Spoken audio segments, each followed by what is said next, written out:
welcome very much. It's great to see you on this Wednesday, hump day. And this is a subject that I'm very excited about. I've been working in the field of fundraising for over 30 years. I've been consulting for over 20 years and have been involved in many, many capital campaigns, both as staff and Erin as a grant writer as well. And I've also been involved as a consultant in that time for lots of campaigns in our area.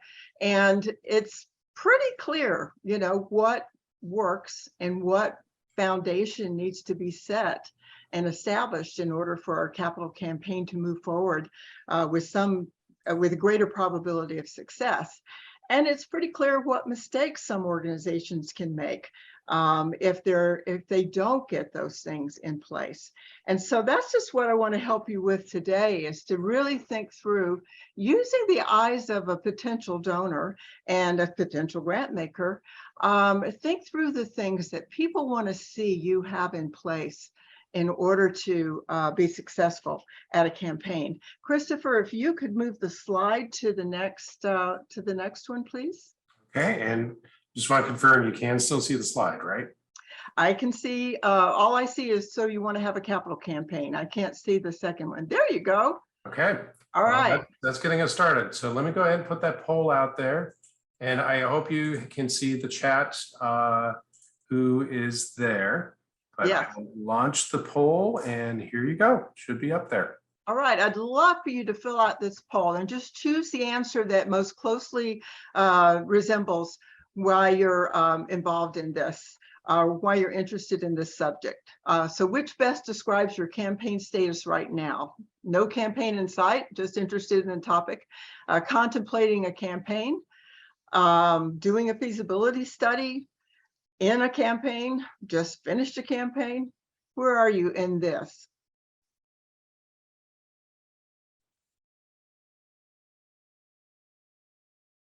So I'm seeing the numbers change before my eyes. A number of people are in a campaign. Okay. So looking at this, has everybody had a chance to complete this poll? 3 out of 5, 2 out of 5. Okay, so that's 5 people. Yeah, that's pretty much what we have in terms of participants so far today. Okay, all right, good. So here's the results. And you can see that you're either contemplating or in a campaign in this group. So that's important for me to know. And particularly if you're already in a campaign, maybe you're in a campaign and things are going really well and you want to make sure they continue to go well, or maybe you're in a campaign and stumbling a little bit and kind of concerned that it's not going the way you want to. Well, here's some things that might help you understand and discern what you can do to make it go better. Let's go to the next slide. Christopher? Yes, thank you. So here are the basic building blocks for a successful campaign, and think of these as asking key donor and grant maker questions. Do you have the essential fundraising capacity to embark on something as big as a capital campaign? And it is huge. The donor wants to know, can you do this? If I give you the money, will you be able to raise enough, you know, to make this work? Or are you just gonna have to give my money back to me? And that can have some serious consequences for donors and some grant makers as well if you are not able to successfully finish your campaign. The second big aspect of a successful campaign is fundamental organizational planning. Do your donors want to know, does this organization have a clue what it's going to take to run the building and manage the building that they create as a result of this capital campaign? Or if you're in an endowment campaign, do they know what it's going to take to manage this program? Have they really looked at how this new building, this new facility, or this new program is going to affect their operating costs and their revenues, and will it net out in a positive way? They're just going to want to see that you've done these things and that you've looked at these issues with all the necessary pro forma. And Erin knows that grant makers look for this really intensely. And then with capital project development, your donors and potential donors are going to want to see that the plans make sense. They want to see that the plans will meet the needs that you say they're going to meet. They want to see that it looks like an interesting or an appropriate building. They're also going to want to see, and this is really key, they're going to want to see that you have gotten buy-off from the city, from permitting authorities, from neighborhoods, because the last thing they want to do is invest in something that is going to come back and bite them reputationally. In other words, you want to build something and it's in a neighborhood where all of a sudden people get up in arms and start picketing your building site. You don't want that to happen, and your donors don't want that to happen. That's what they're afraid of. And then once you've gotten those things in place, then you can do the necessary campaign planning and preparation to take those things and to take your strengths in those areas and really move forward successfully. So let's move to the next slide. Any questions at this point? Any burning questions that are really hitting you? If you'll just put those in chat, or I'm happy to let you unmute yourself if you want to simply ask verbally. Doesn't look like anything coming through, so. All right, nothing coming through. So here we go. What does it mean to have fundamental fundraising capacity, or the essential fundraising capacity?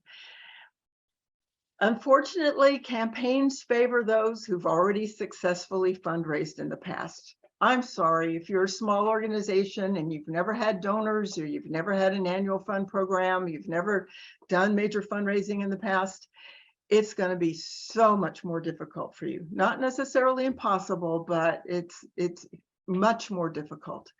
And so it helps to have a significant loyal base of donors who've given for a long time, because they're already invested in your programming. And then they're going to want to see facilities and other things that make your programming more easier and more effective.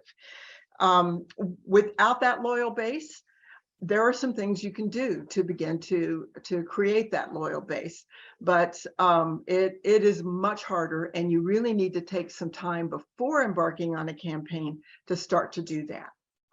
Fundraising infrastructure. Has anybody give me a reaction with a thumbs up or a hand raised or whatever? Has anybody ever tried to do a campaign or a major fundraising effort of some kind without even having a donor database in place? You know, basically using Excel spreadsheets. Okay, you're very lucky.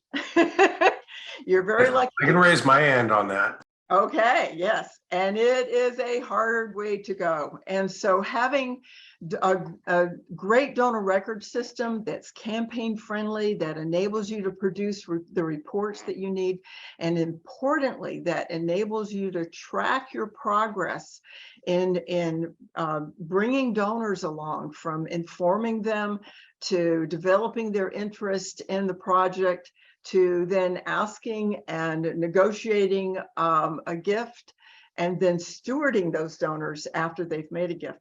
That's extremely important to be able to track. And once you get into the middle of a campaign, you're dealing with hundreds of donors, and probably 40 to 50 major donors that you really need to understand and track individually, which is a lot of work. If you're trying to do that with an Excel spreadsheet. Community awareness and participation. I am loving your cat, Rebecca. Forgive me, I'm a cat person. But community and awareness and participation simply means, does your community know what you do? Do they appreciate what you do? Do they see it as added value to what you do? Because just their awareness can be extremely helpful in igniting a campaign. And let's say you've got an organization that's really never done a lot of fundraising. Maybe it hasn't had to because it lives on government contracts, or it thrives based on earned income and hasn't had to do a lot of fundraising. If that organization has broad community support and awareness, then the minute you start asking, people are likely to get on board and people are likely to want to help. And then the big donors, whether it's state government agencies that make the huge grants or whether it is large foundations or whatever, see that and just want to get on board and to help make this work. Is your board 100% behind this project and this campaign?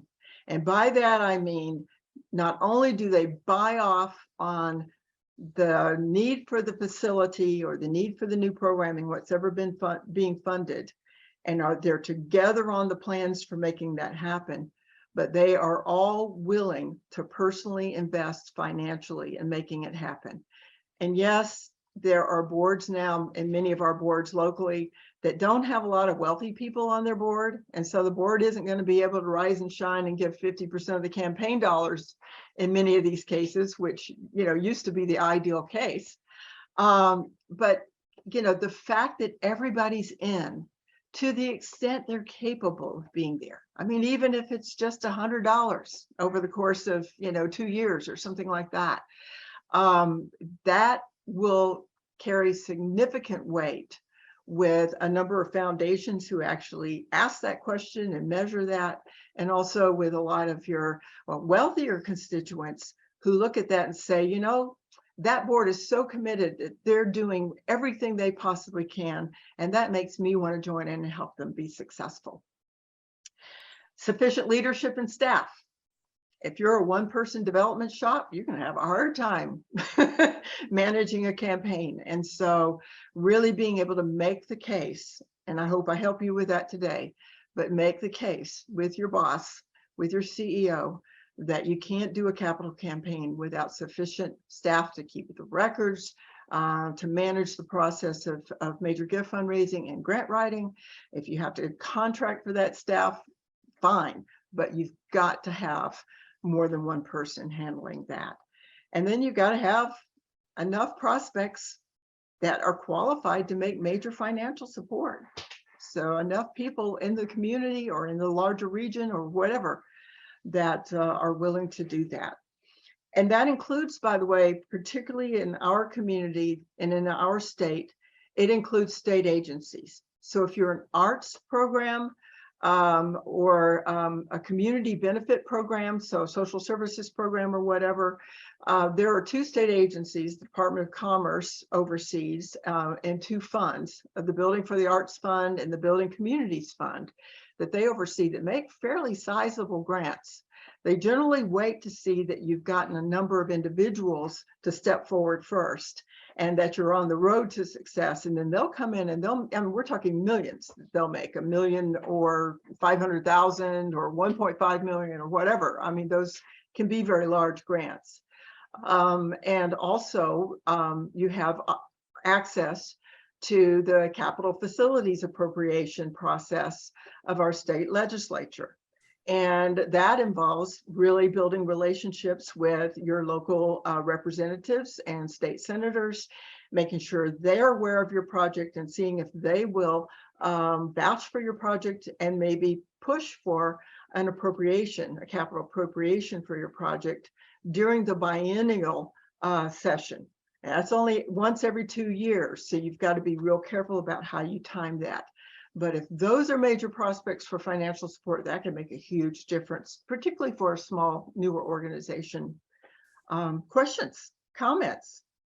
Yeah, Jan, there's a couple in there. There's one, well, Christina's wondering, will this workshop cover how to prepare a board for a capital campaign? If you ask it, we'll cover it, okay? And I'm happy to do that. And that's going to, I think, be covered in a separate slide. Okay. And the Building Communities Fund, Aaron just said the Building Communities Fund just launched a new process where they'll do 100% funding for capital projects up to 100,000 for smaller organizations. So that's awesome. That's wonderful. The fact of the matter is most capital facilities are going to cost a whole lot more than $100,000. We're usually talking somewhere for small organizations between 3 and 6 million in most capital campaigns, and for larger organizations it can go up to 15 million or whatever. And so those are really important. And Christine, I will cover that, and if I don't, we'll deal with it in the question sufficiently, then we'll deal with it in question and answers. Christopher, could we move to the next slide, please? There you go. All right. Now, about that question the donor has is, do you know what the heck you're doing? And that is really what the fundamental organizational planning issue is about. And that is, do we have a clue? You know, what it takes to build a facility, what impact it's going to have on our operations, whether it's really needed, whether the community is going to welcome it or oppose it, et cetera, et cetera. And that is your fundamental organizational planning. And it involves professional facilities plan, professional looks at you know, comparisons to the plans and your needs. And it involves an analysis of your growth potential and whether or not the anticipated facilities will cover your plans for growth. I remember when I did my very first capital campaign was for a new emergency center at St. Joseph Hospital. This is many, many years ago. And the some of the major grant makers in town felt that hospitals were just trying to corner the market and grab as many patients as they could. And they looked askance at hospitals asking for help with their building projects. And so I knew that. And I was able, as someone who had been trained in demography, to work with the marketing folks and say, okay, how many hospital beds do we have in Pierce County, or emergency beds do we have in Pierce County? And based on the population projections, how many are we going to need in 10 years? And you could see that even if every hospital in the community added as many emergency beds as St. Joe's was planning to add, we still wouldn't have enough. That was powerful. That was extremely powerful. So we went to, you know, the biggest doubter in our grant making community. And that was exactly the question they had. Aren't you just building emergency rooms so you can get more patients into the hospital?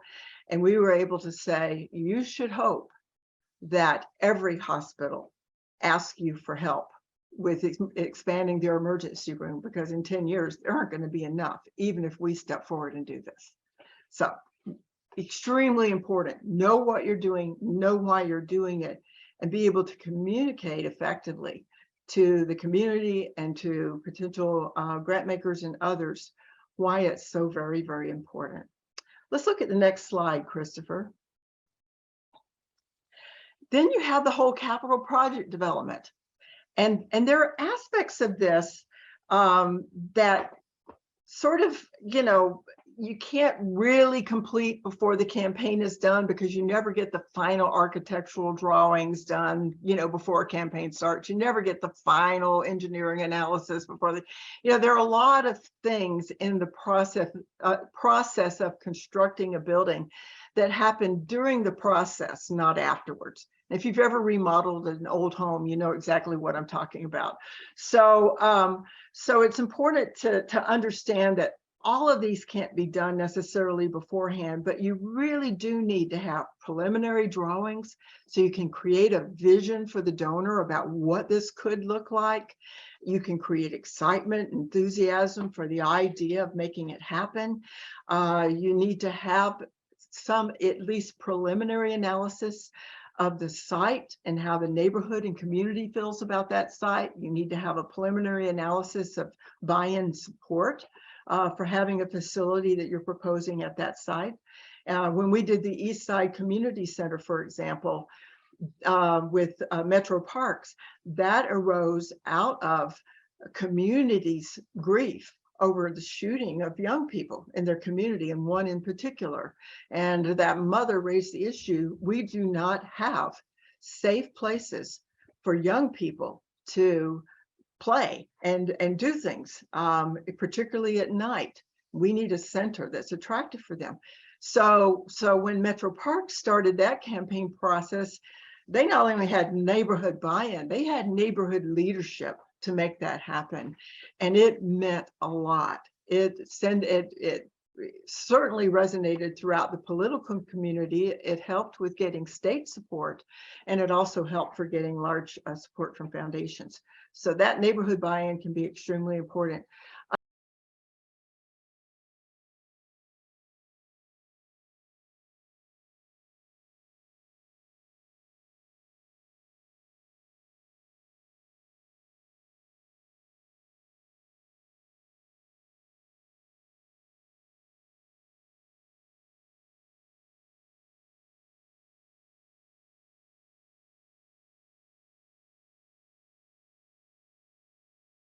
That's extremely important. And the big question on donors' minds, again, is what if you don't raise all the money that you need to have this facility?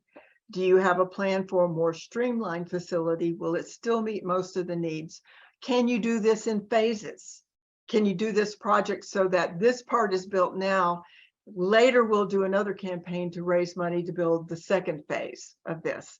There are all sorts of ways that you can do it. And also, in some people's minds, they're going to want to know if you have an endowment necessary for maintaining and operating the new facility.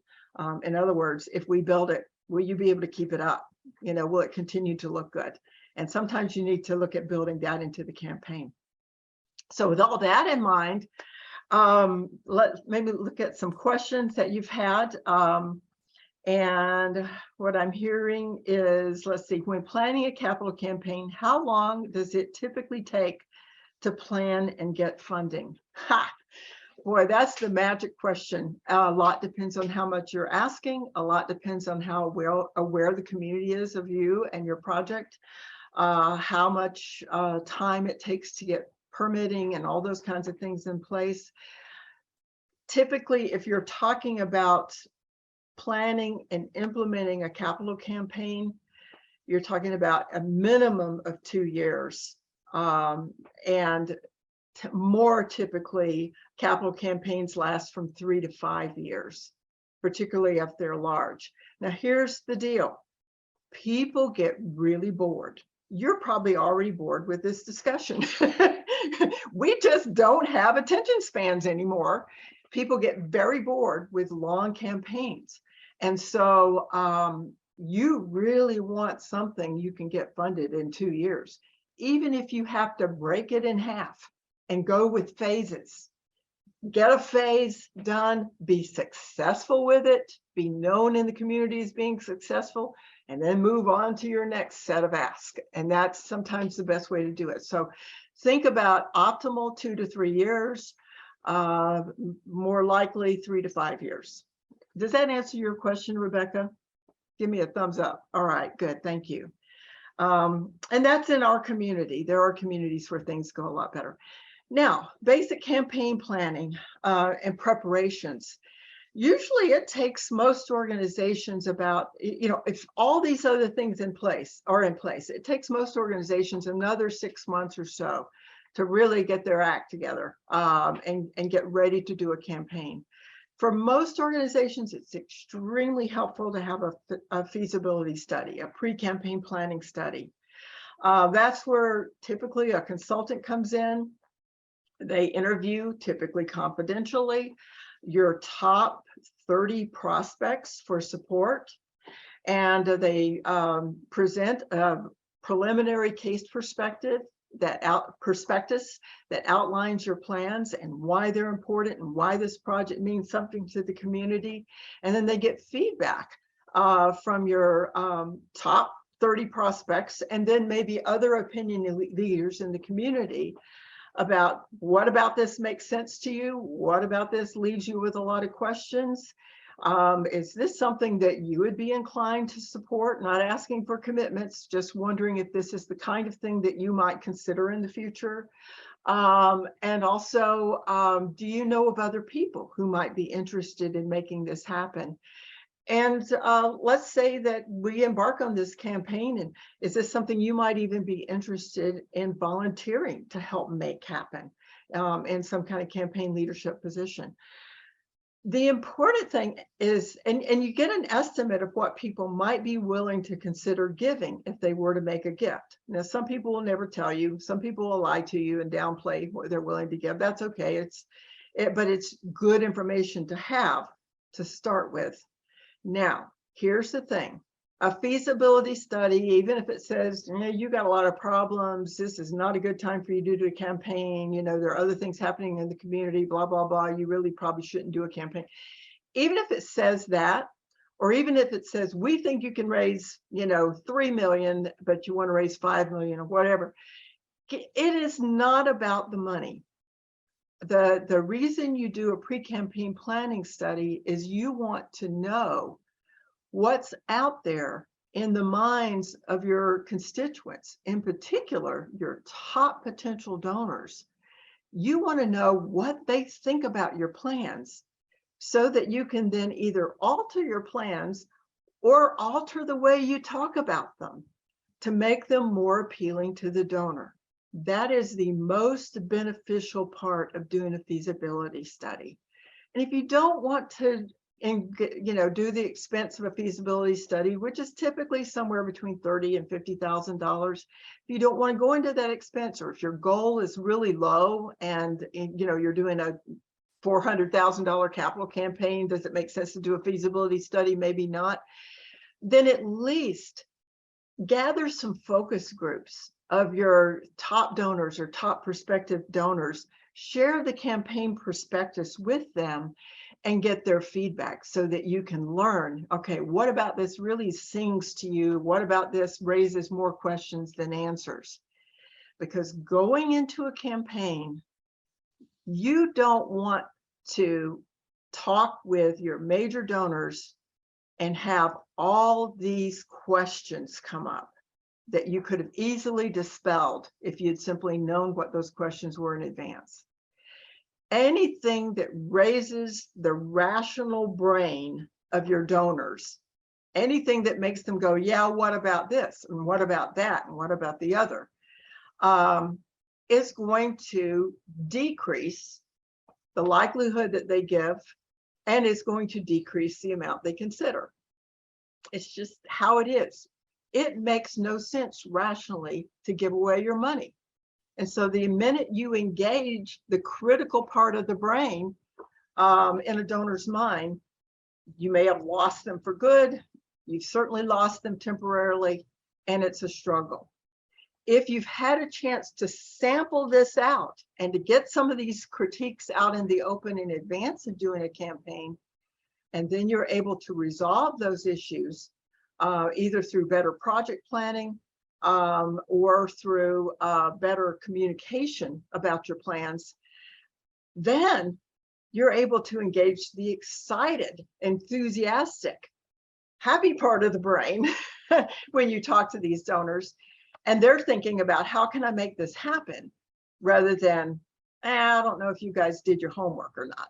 All right. And so that's why all that fundamental campaign planning beforehand is so extremely important, because 90% of the battle is getting the donor to engage their emotions, their enthusiasm, their excitement about something, and to disengage that part of their brain that doesn't really want to give away their money. That's not to say that donors hate themselves for giving. They love themselves when they give. When donors help make something happen, they are really proud of themselves. But getting them there, you have to overcome, for most donors, that obstacle. You'll want to have a campaign planning committee. And sometimes if you do a feasibility study, what I usually recommend, and again, I'm not selling my services, by the way. As soon as I get through the campaign I'm currently working on, I'm retiring, so don't take this as a sales pitch. But what I typically do whenever I do a feasibility study is I get a study planning committee, I call them, together. And these are folks that I would love to have on the campaign planning committee if I could. But these are also sometimes a couple of foundation officers, program officers, and that sort of thing, who have real good critical eye for how you build a case for support. and I get a group of people who can really advise me on the case, whose opinions are going to actually matter as well during the campaign. And they serve on that campaign study committee. They help perfect the case as much as possible before it goes to the larger constituency. Again, you get much better, you establish much better rapport, you get much better feedback from your potential donors if you're engaging their enthusiasm and not their negativity. You want to put together both a very brief document.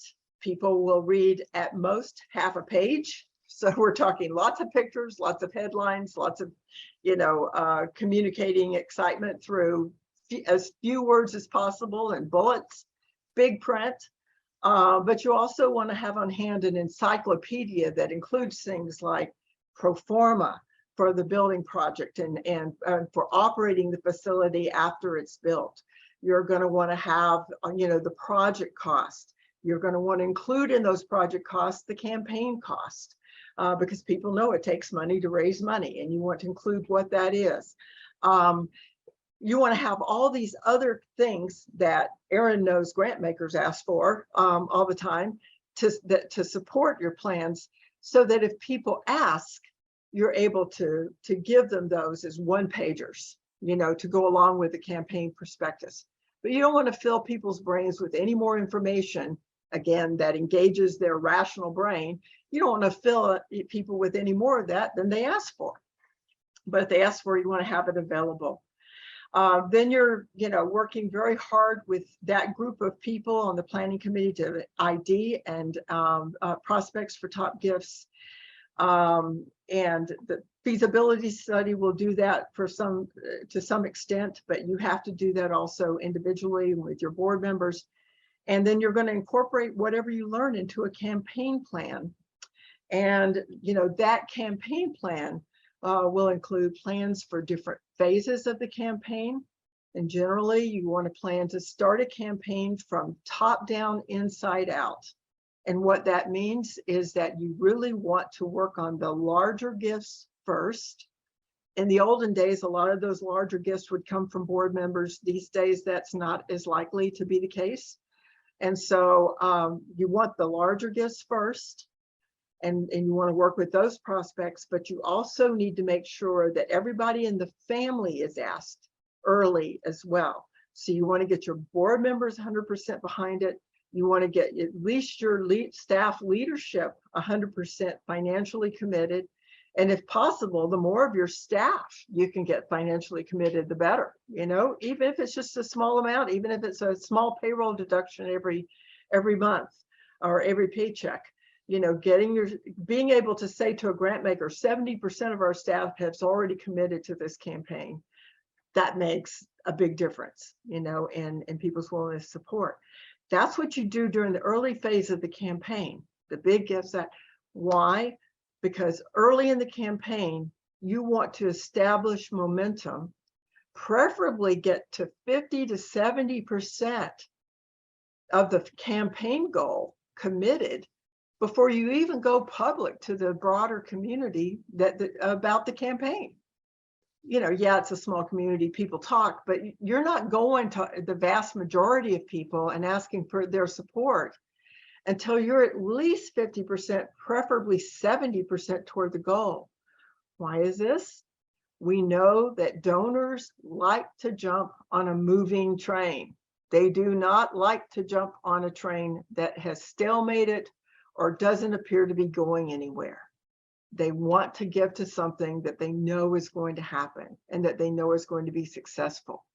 When you show initial success, then you're much more able to get those smaller gifts that then fill out the campaign. So those medium-sized gifts and then those very small gifts. You want to get the general public involved. Even if you've already reached your campaign goal, give everybody a chance to be a part of it, because that builds donor loyalty for future campaigns.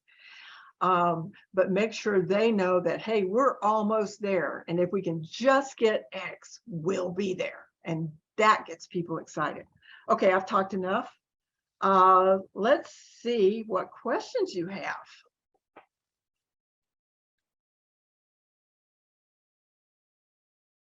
Do you want to put them in chat? Do you want to raise your hand? I'm comfortable either way.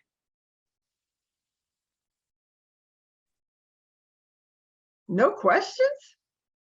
Jan, I have a question. Yes, Christine. Hi, I'm Christine Gleason. I work for Comprehensive Life Resources, and we are we're a nonprofit behavioral health agency. We serve about 7,000 people each year, and we have about 350 employees. So we're a pretty big size agency. We serve Pierce County exclusively.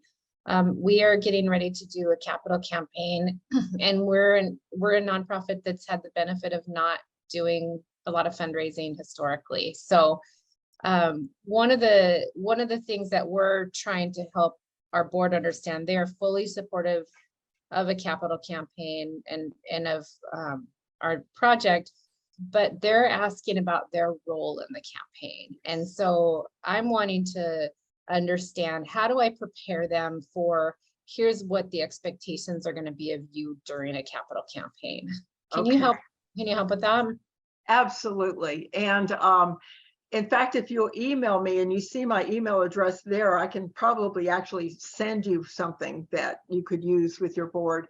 It'll take, by the way, at least 5 days because I'm going to a conference. And so, so sorry about that. But anyway, back to your question.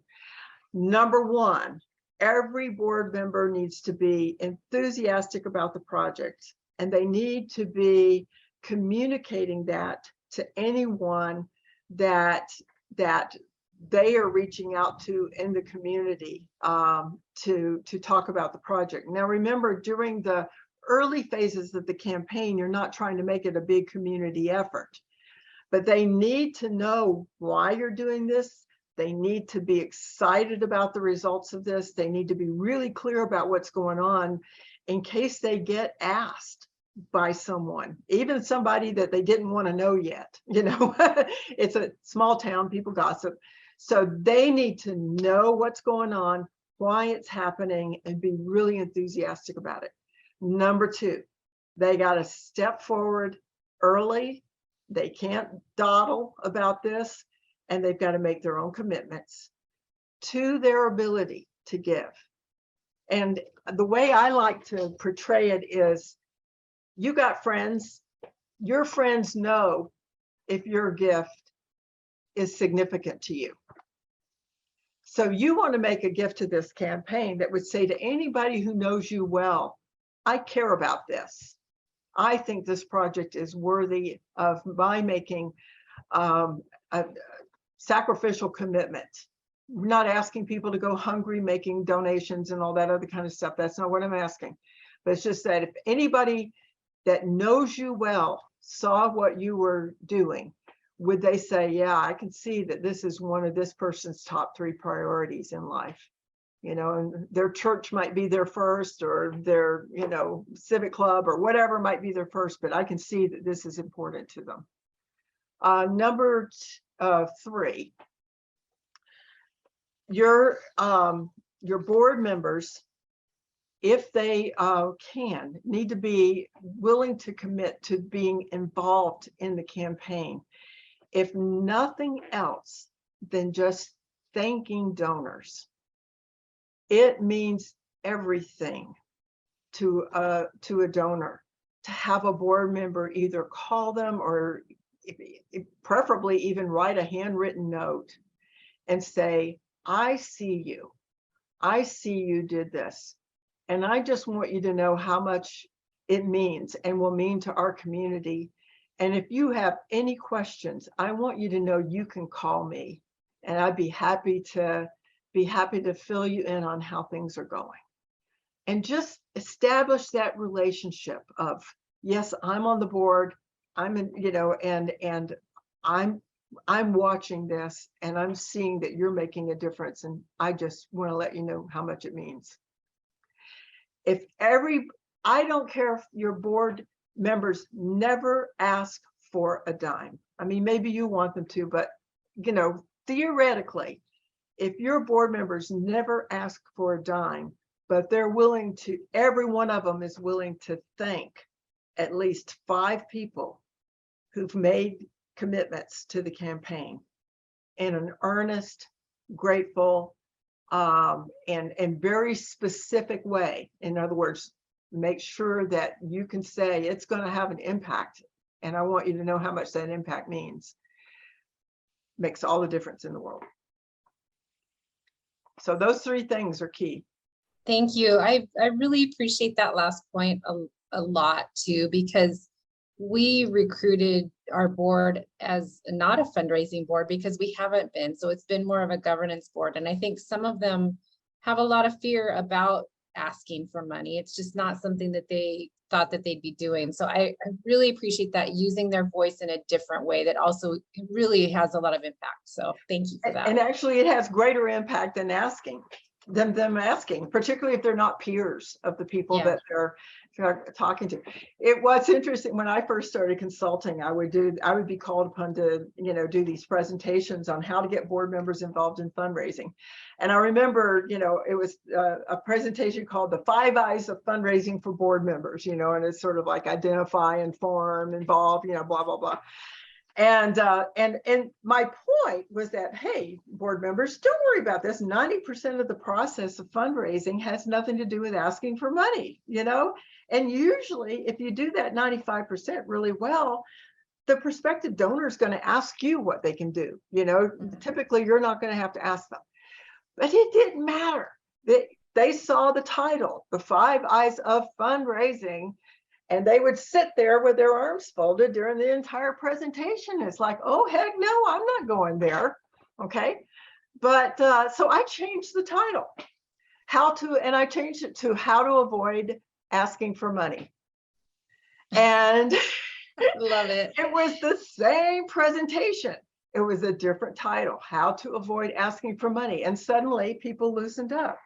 Now it's really funny when I got to the ask part. Which is when I learned, you know what? You may never have to do this. If you do everything else, the other person may ask you what they can do, but also somebody else can ask. Get a staff member to make the ask or whatever. Get another volunteer to make the ask. You're still a great board member if you get to this point. Yeah. And, eventually they would kind of let go, but you could see the minute I got to the ask part, it was uncomfortable. I don't know how to get around that. That's just people. Yeah. Thank you for that. Oh, sorry, go ahead. I was just going to say there are a couple other comments in there. One, actually, a note to you, Christine, from Rebecca, so to connect you all. And then also for Jan, there was a good question about what size of a campaign do you think calls for a feasibility study? What's the ROI? Yeah, it's really tough. It's really tough. It's a wag. There's no scientific evidence one way or the other. For organizations that have never fundraised before, even if it's a small campaign, it can be helpful, if not a big feasibility study, to at least have some focus groups. And whether you conduct them, or a member of your board conducts them, or you hire an outside consultant to conduct them, they're relatively inexpensive to do. And they can be very helpful in nailing down some of the potential issues. If it's more than $1 million, and I'm just wagging that, there's, again, no law about that. There's no science about that, but if it's more than $1 to $3 million, you can really benefit from having a pre-campaign study. I mean, I can't tell you how much we learned during that process and how much people are willing to say. And it's extremely helpful and helps organizations avoid a lot of mistakes. So, up to you. And then Christine Battlefield's addiction, seeing a huge need for long-term co-occurring care, but no place for those folks to go. Would like to hear more about your organization's plans. Okay, I'm not sure about what that is. That's connecting Rebecca and Christine. Okay, good. All right. So you guys are going to connect. All right. I just put up the feedback poll, so if people can give a little bit of feedback, I appreciate it. Okay, and do you want me to disappear at this point? No, you can keep talking. I know you have commitments. You need to get off on the road pretty quickly. I do, but I'm willing to, see the feedback. Okay, so, Yeah.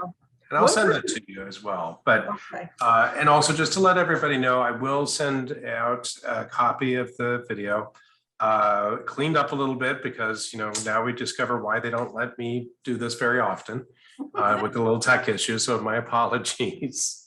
But yeah, we'll send that out to you along with Jan's handouts that she sent me.